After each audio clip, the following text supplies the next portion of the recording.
Welcome to the podcast. My name is Father Bill W. I'm an Episcopal priest living here in Austin, Texas, and I'm in long-term recovery from alcohol addiction. Celebrated 46 years back in December, and for the last 26 years, I've been, I'd call myself, I guess, a student of the Oxford group and the early days of Alcoholics Anonymous, where the program came from, and most particularly, what has interested me has been their practice of two-way prayer. So if you haven't done so already, I'd invite you to go and visit our website. It's called twowayprayer.org, and encourage you also to follow me on Facebook. If you do that, along with the Russians, I'm at Father Bill W, and you can find me there. This is a series we're doing on two-way prayer, and this episode is going to be a little bit out of the ordinary. I have a guest who's with me today. His name is Father Mike Falls. He is an Episcopal priest and a former Dallas Cowboy. Really interesting guy. He really helped pioneer, along with John Bradshaw, some work on the inner child. And I was doing two-way prayer, gosh, I guess for about maybe 10, 12, 14 years. I'm not sure. Quite a long while, when I ran into Mike, and we reacquainted again, and told him what I was doing. And he encouraged me to try to integrate inner child work with the two-way prayer.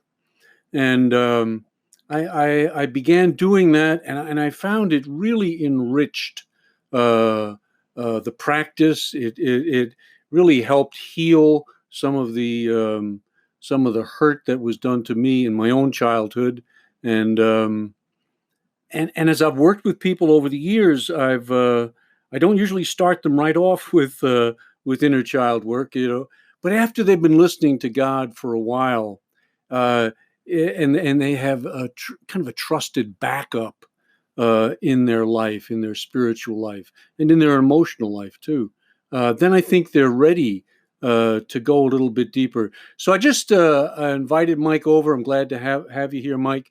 And I thought we'd give the folks out there a little sampling of what two-way prayer has to do with inner child work. So let's go ahead and get started.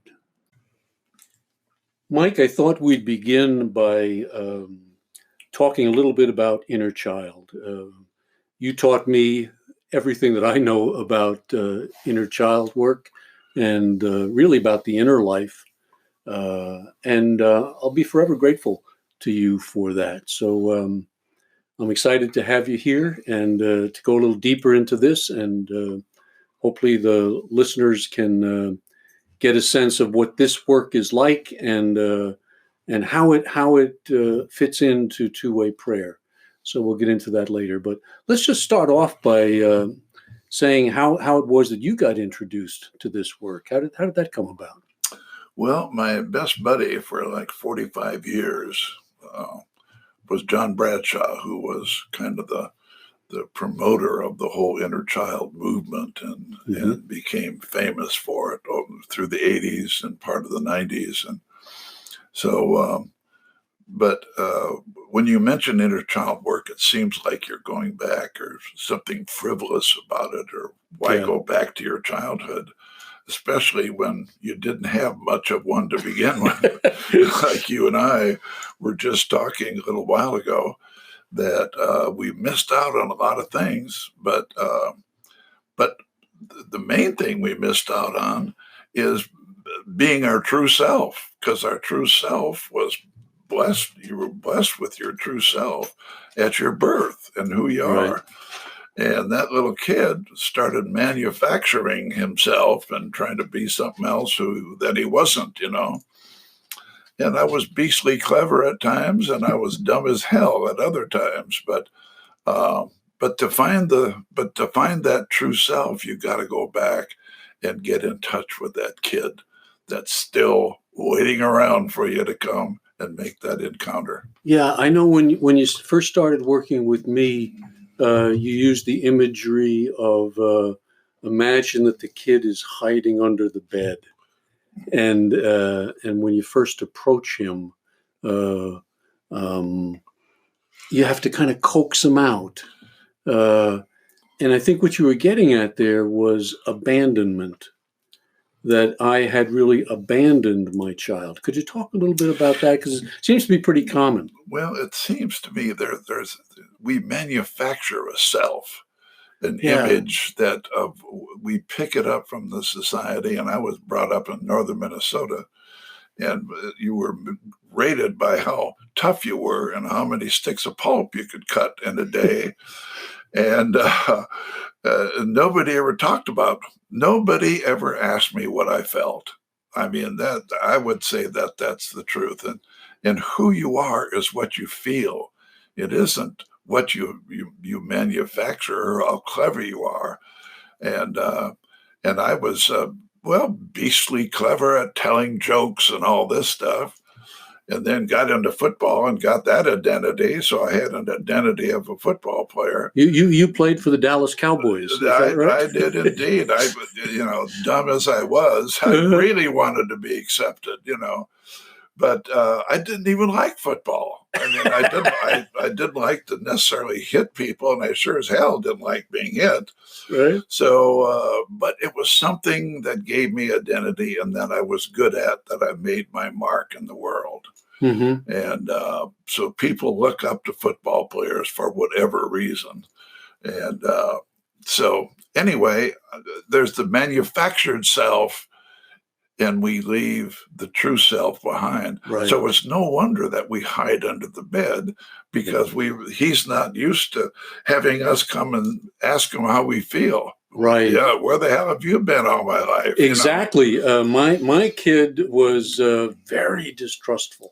Yeah. Okay, you've shown up. Can I rely on you? Yeah. Well, and the truth is, you couldn't for a lot of years. That's right. And so it takes time. It takes patience, Mm-hmm. and it needs. But that is your most valuable. For who I am is me. That's why I came. The poet says, and so who we are is capsulated in that little kid who's hiding under the bed. Right. And we're out doing other things, trying to make conquerors of ourselves on the field or with women or whatever. And we don't even think about the little kid. No, we don't want anybody to see him because he's insecure and he's scared, Mm-hmm. but he's our more powerful part. That's the most amazing part of this whole thing. He isn't just a little kid. He's who we are. My identity, and I know in my case, the source of energy. Right. Tremendous energy. Yeah. That amazed me. Yeah. When you engage that kid and he trusts you, you ask him, how you feeling today? And I feel pretty good now that you're here. Right. You feel the energy. Right. Have you ever seen a kid just walk? Kids, they skip, they run, they jump, they play hopscotch, they do whatever. They never just walk. I'm lucky at 85. I'm lucky to just walk. But my kid still likes to He's still skipping. Yeah, he's still skipping and jumping up and down. Right. When I encounter him, because he really loves me to encounter him and value him, that part of me. Yeah. How long have you been in touch with your inner child, would you say? Oh, gosh. I would say it's gradually. John was very much in kid. He had a very lively child. And as I have, I've Mm-hmm. always been silly. And but the more I get in touch with my kid, the sillier I become. And I'm famous. I was a college chaplain for 15 years. And some letters when I left that ministry from the students was that you always told the silliest jokes, but that was my kid. So it's been active all the time. It sneaks out through humor mostly, Mm-hmm. and through puns and through silliness. And a lot of times that happens more so from a drinking family. Everybody becomes sillier and wilder when that part is turned loose, So Yeah. I know I started drinking at age 12, first getting drunk, and there was a tremendous experience of freedom that came to me in the drunkenness. It sounds crazy, but I lightened up. I was able to do things I couldn't do otherwise, and there was a state of euphoria that just called to me. So it's wrapped up in alcoholism, isn't it? In some ways, well, alcohol frees the checks and balances, Right. and the subjugation of those silly feelings and who you are. You don't want them to come out because you look foolish. Right. But when you have a few drinks, what the hell, That's it. That's it. Maya Angelou says, "I know why the caged bird sings." Yeah. You could say he's had a few drinks, Right. and he starts singing. And even if you're bad, you think you're good, Right. But you do it. It's turned loose. It's a way of freeing yourself. That with let's get drunk and be somebody that was a famous in northern Minnesota. That was a great statement, Right. So instead of getting drunk, that option isn't open to me any longer. How do you get in touch with the kid? How do you begin that process? What happens there? Well, let me explain. There's psychology tells us that there's the right and the left side of the brain. Those are the two major parts of our brain. The left side is our thinking, analytical, logical part. That's the part that wants to look good and cover up anything negative or whatever, or any insecurities or anything like that. The left part is the feeling world. That's where the right part. The right part. Yeah.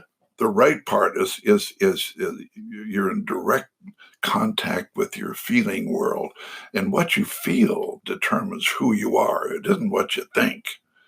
Your being is in your right brain, and your thinking is in your rational part. That's your doing. So what happens to us, that we become human doings because we manufacture in our left brain how we want to look, or what we think looks good, and we cover up the being because there's insecurities that are built in and things that we don't want people to see, that are imperfect. So now here is the phenomena. Your non-dominant hand, when you take a pen and you put it in your non-dominant hand, you're in touch with your right brain. That's a direct contact with your right brain, your feeling side. There's where your kid lives. When your pen is in your dominant hand, you're in touch with your left brain, which is your adult, rational thinking side. So what we want to do here is to get those two parts talking to each other, back and forth. So the beginning starts out, the adult, you take your pen in your dominant hand, and then you write to your kid, and just ask basically, how are you feeling, to start there. And then put your pen in that non-dominant hand, and the first thing that comes to mind. You don't try to think what you're going to say. You just start writing with it. And he'll tell you if he trusts you. And then, I know this is new for you. You put your pen back in your other hand, and you might be a little scared, but I really want to know who you are and who we are together. So I want to know what you're feeling. Just let me know. And put the pen back over there. Keep talking to him in that way and ease his fears. I want to read something, Bill, with the lady. This lady was in the program, and she had been using opioids, and was coming in for treatment to get her life back. And so I had her pick an episode in her life, and her parents, when she was a little girl, they always got after her for cleaning up her room, and her room was all messy, and they would put her down for it and everything. Right. So she's writing to her little girl. And so I'm going to give you an idea of what this feels like, and you'll understand what I mean when I read this. You'll experience it. Mm-hmm. So the adult writes, she put in her dominant hand, "What on earth can you be feeling sitting there all alone in such a big mess?" And the little girl writes back, "I don't know how to do it. I want to, but nobody will help me. Nobody will help me know how to do this. It's such a big mess. I don't know why I don't know." The adult takes up the pen. "You're a bright, beautiful little girl, and there's no way you could know how to do this all on your own. I will be here for you, and I will help you put things back together. How about that?" Mm. The little girl, "I feel better." Here comes energy, you see? Right. "I feel better." I feel connected too. Yeah, but why are you so mad? Why are they so mad? "What would you think if I helped you with this?" the adult says. Little girl says, "I would like it. Do you know how to put everything back?" And the adult, "I think if we do this together, we can get things done. Together, we can do anything." "Really?" the little girl says. "Will it be good enough to make them happy?" "Really? What I want to do," the adult says, "is to make you happy. I want to be there for you when you feel this way. I want to help you understand that they didn't know how to help you, but I'm the one that knows how you really feel. What you really feel is very important to me. How does that sound to you? You'll always be here?"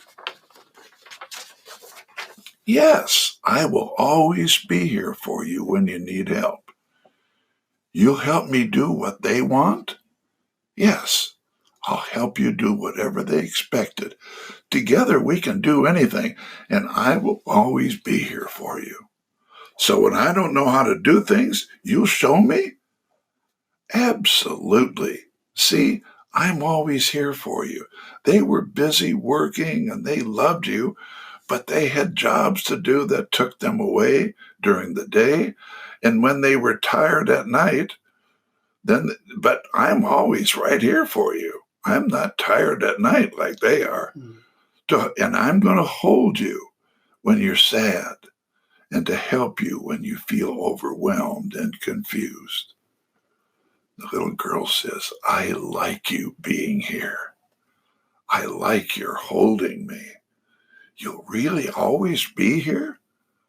I'm so happy. I feel so much better. I'm not sure who you are, but I know you. I'm so happy you're here." And the adult says, "So am I, precious little girl. So am I. And I won't ever be going anywhere."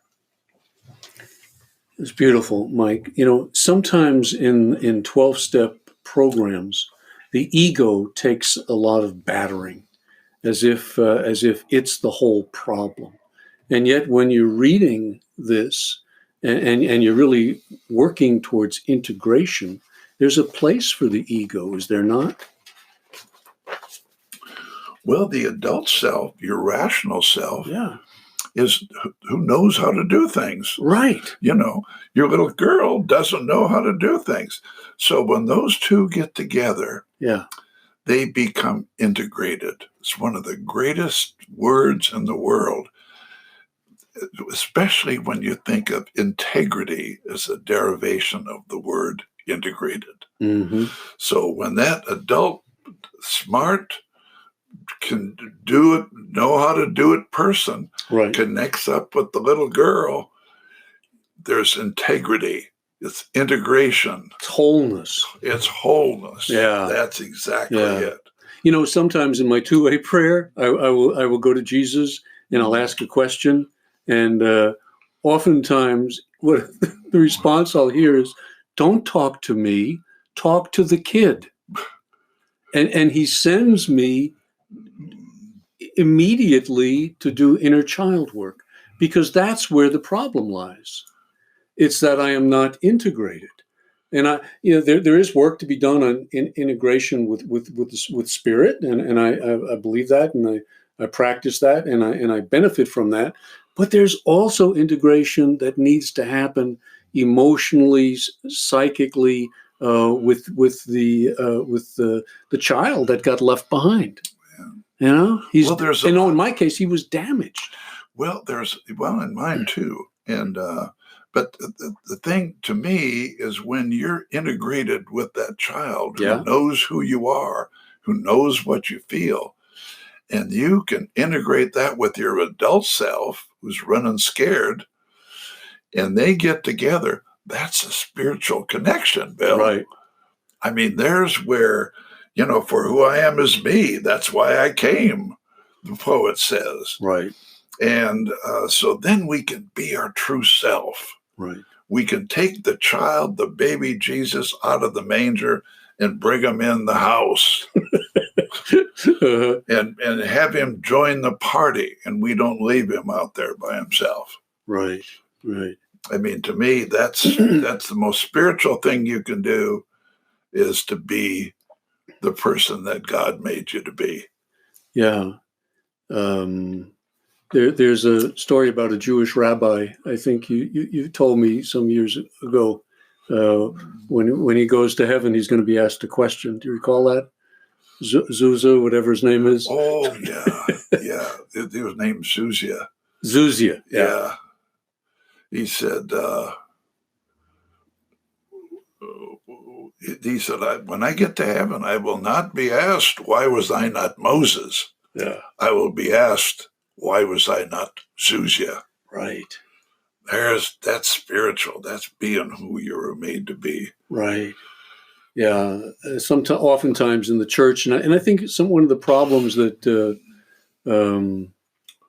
people often have with religion today is that they feel like it's pushing them towards holiness rather than wholeness.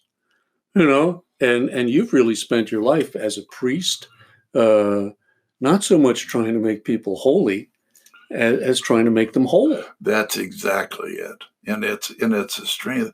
And what's so amazing is that people respond to that. Yeah.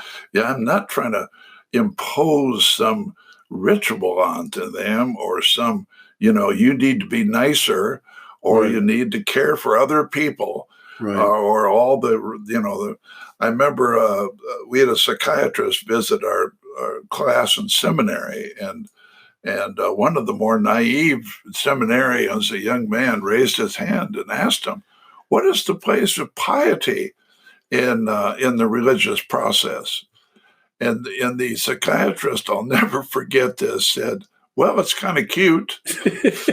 and of course, most of us laughed in the group. But some of us really got mad because, they were pretty pious. And that's all they knew. That's all they knew. Right. So how about to be real rather than to be pious or to be holy, right. or this or that, or act in a way befitting a Christian? He's a nice little Christian boy.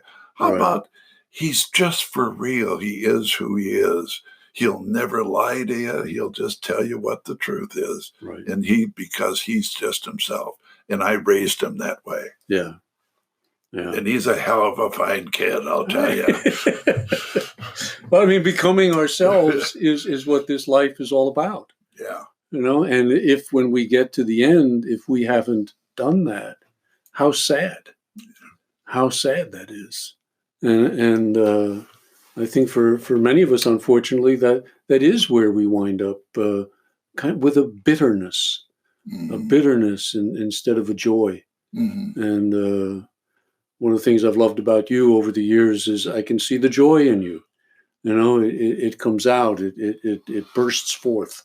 And that's because in large part you are yourself and you don't try to be who you're not. And it's really very beautiful. Well, it's amazing. I am in an incredible marriage, and I had the greatest Valentine's card I've ever had a couple of years ago.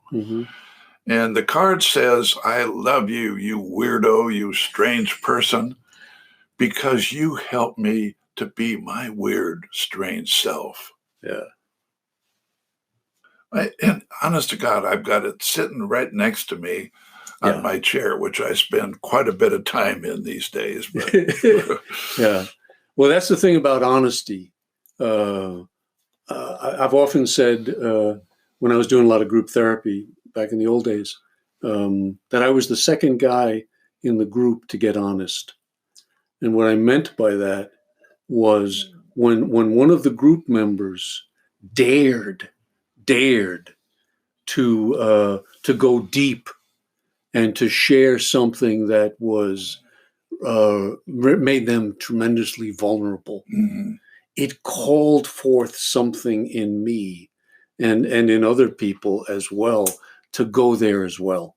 You know what I mean? It's like if you see somebody doing it, I got in touch with the falseness that I was presenting, with the persona that Jung would call it, the image, the mask, and it's to take that mask off. And when I do, people can love me. Yeah, it's like I remember I used to give lectures at the treatment center that you were head of, and one of the things I would always I would tell about, I said, my mornings, I have a horrible time getting up in the morning. I spell morning, I add a U to it. And I said, the first word I wake up to every morning, and I got to get out of bed and I don't want to crawl out of it. The first word, here I'm a priest in the church, the first word I'd say, son of a bitch. And then I'd get out of bed. And then I'd get into the day and go and be my priestly self. Right. Which, all that wasn't all pure either. Right. But it was real. Right. Yeah. That's my and that's really, I think, the meaning of pure. They talk about the four absolutes: honesty, purity, unselfishness, and love. And the purity is not about this holiness. It's non-contamination. And the thing that contaminates is the falseness. So that if I can own these feelings and own these emotions and own my past, that's where the healing happens. And if I try to avoid it, I'm really just setting myself up. I want to thank you, Mike, for coming by and for participating in the podcast today. I think you've always carried a great message to people and challenged us to go deeper. And I think that's what a two-way prayer is really all about. So to the folks who are listening, I know this was a little bit different from where we've been going with the various episodes, but I think it's really, really worthwhile and a valuable piece of the process. Prayer does not have to be boring. It shouldn't be, nor should recovery. One of the things Mike likes to say is it's not really recovery, it's discovery. It's discovering our true self, getting down there inside of ourselves, finding out who we are. And, another part of that is shadow. Jung talks a lot about the shadow part, the parts that get suppressed and pushed down. And in some future episodes, we'll be looking at those, and I'll definitely invite Mike back because he's always had one of the great shadows that he casts in the world. But it's beautiful. One Jungian therapist once said, "God loves our shadow more than ourselves." Funny sounding when you first hear it, but what he meant by that was the truth. And the truth isn't always pretty. It isn't always organized. It isn't always nice and neat. Sometimes it's kind of messy. And Mike's helped me get more comfortable with my messiness. And so I thank you for that, Mike. And thank you all for listening. If you find these podcasts are helpful, the only way we're going to get this word out is if you guys will tell a friend, a sponsee, tune in and kind of challenge you to go a little deeper in your recovery. Thanks again. God bless. Take care.